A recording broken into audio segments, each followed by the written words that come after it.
ಬರೆದು ಈ ಪರಿಸ್ಥಿತಿಯನ್ನ ಯಾವ ರೀತಿ ಅಡ್ರೆಸ್ ಮಾಡ್ತೀವಿ? ಮಾನ್ಯ ಸಭಾಧ್ಯಕ್ಷರೇ,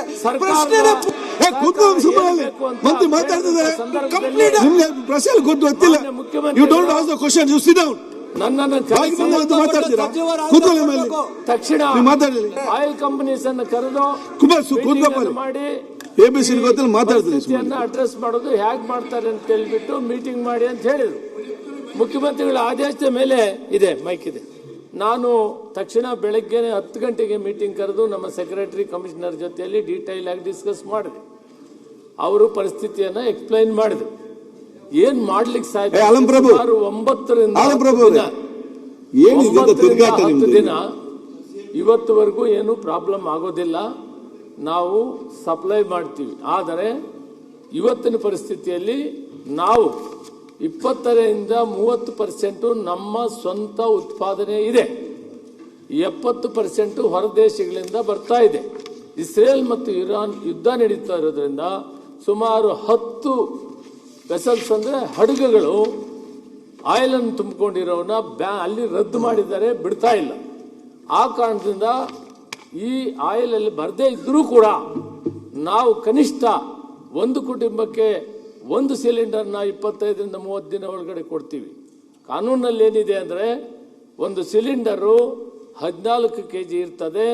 ಅದು 4ರಿಂದ 5 ಜನ ಇರುವಂಥ ಕುಟುಂಬಕ್ಕೆ 1 ತಿಂಗಳು 15 ದಿನ ಉಪಯೋಗಿಸಬಹುದಂತೆ. ಅದಾದರೂ ಕೂಡ ಒಂದು ಸಿಲಿಂಡರನ್ನು ಪ್ರತಿ ಕುಟುಂಬಕ್ಕೂ ಕೊಡ್ತೇವೆ ಅನ್ನೋದನ್ನ ಒಂದು ತೀರ್ಮಾನ ಆಗಿದೆ. ಬೆಳಗ್ಗೆ ಅದು ಮುಖ್ಯಮಂತ್ರಿಗಳು ತಿಳಿಸೋಣ ಅಂತ ಬರೋ ಒಳಗಡೆ ಇದು ಶೂನ್ಯ ವೇಳೆಯಲ್ಲಿ ಡಾಕ್ಟರ್ ರಂಗನಾಥ್ ಅವರು ಇದು ಶುರು ಮಾಡಿದ್ರು. ಸದನಕ್ಕೆ ಕೂಡ ತಿಳಿಸ್ತೀನಿ.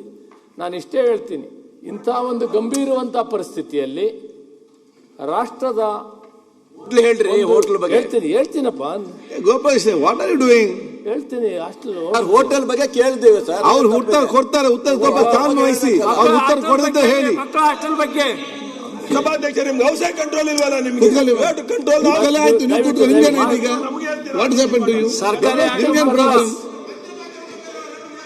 ನೀವು ಕಂಟ್ರೋಲ್ ಇದ್ರೆ ಹೌಸ್ ಕಂಟ್ರೋಲ್. ಡೊಮೆಸ್ಟಿಕ್ ಬಡ ಮಕ್ಕಳ ಹಾಸ್ಟೆಲ್ ಬಗ್ಗೆ ಹೇಳ್ಬೇಕಾಗಿತ್ತಂತೆ.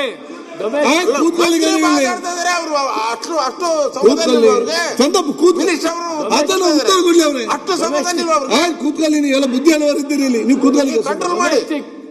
ಯಾರು ಆತಂಕ ಪಡಬೇಕಾಗಿಲ್ಲ. ಒಂದು ಕುಟುಂಬಕ್ಕೆ 1 ತಿಂಗಳಿಗೆ 1 ಸಿಲಿಂಡರ್ ಕೊಡೋದು ತೀರ್ಮಾನ ಆಗಿದೆ. ಒಂದು. ಎರಡನೇದು, ಯಾರು ಕೂಡ ಹೆಚ್ಚು ಸಿಲಿಂಡರ್ನ ವಿನಾಕಾರಣವಾಗಿ ಇವತ್ತು ಡಿಮ್ಯಾಂಡ್ ಇದೆ ಅಂತ ಹೇಳ್ಬಿಟ್ಟು ಯಾರು ರಿಜಿಸ್ಟರ್ ಮಾಡೋದಕ್ಕೆ ಅನುಮತಿ ಕೊಡೋದಿಲ್ಲ. ಮತ್ತು ಬ್ಲ್ಯಾಕ್ ಮಾರ್ಕೆಟ್ ಕೊಡೋಕ್ಕೂ ಅವಕಾಶ ಕೊಡಲ್ಲ. ಎಸೆನ್ಷಿಯಲ್ ಕಮಾಡಿಟಿ ಆಕ್ಟ್ ಇದೆ, ಕಾನೂನು ತಗೊಂತೀವಿ, ಕಾನೂನು ಪ್ರಕಾರ ಕ್ರಮ ಜರುಗಿಸ್ತೀವಿ. ಈ ಸಂದರ್ಭದಲ್ಲಿ ಅದಕ್ಕಿಂತ ಮೊದಲು ಏನು ಮಾಡ್ತೇನೆ ಅಂದರೆ, ನಾನು ಅಪೀಲ್ ಮಾಡ್ತೀನಿ ಗ್ರಾಹಕರನ್ನ, ದೇಶ ಕಷ್ಟ ಪರಿಸ್ಥಿತಿಯಲ್ಲಿರುವಾಗ ಯುದ್ಧ ನಡೆಯುವಂಥ ಸಂದರ್ಭದಲ್ಲಿ ಎಲ್ಲರೂ ಸಹಕರಿಸಬೇಕು. ಎರಡನೇದು, ಕಮರ್ಷಿಯಲ್ ಎಸೆನ್ಷಿಯಲ್ ಅವಶ್ಯಕತೆ ಇರೋದು ಎಲ್ಲಿದೆ?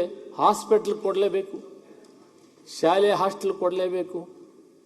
ಹಾಸ್ಪಿಟ್ಲ್ಗೆ ಇಂಥದಕ್ಕೆ ವಿಶೇಷವಾಗಿ ಉತ್ಪಾದನೆ ಮಾಡುವಂಥ ವಸ್ತುಗಳು ಪದಾರ್ಥಗಳನ್ನು ಮಾಡುವಂಥ ಸಂದರ್ಭದಲ್ಲಿ ಅದಕ್ಕೆ ಸಿಲಿಂಡರ್, ಕಮರ್ಷಿಯಲ್ ಸಿಲಿಂಡರ್ ಕೊಡ್ತೀವಿ.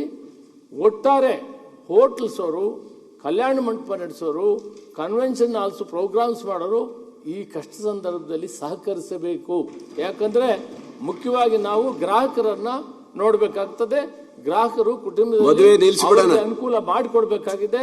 ಆದ್ರಿಂದ ಅದನ್ನ ಸಹಕರಿಸಬೇಕು.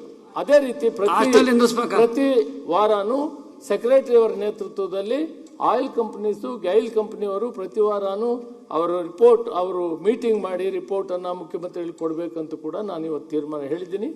ಯಾರು ಆತಂಕ ಪಡಬೇಕಾಗಿಲ್ಲ. ಮತ್ತು ಅಪೀಲ್ ಕೂಡ ಮಾಡ್ತೀನಿ, ಮಿತಿ ವ್ಯಯ ಮಾಡಬೇಕು.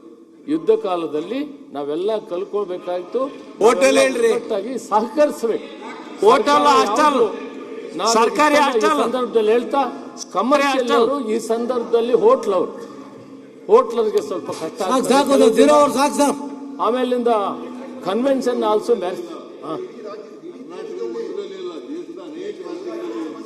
ಹೌದು, ಇದು ದೇಶದಲ್ಲಿ ಎಲ್ಲ ಆಗಿದೆ.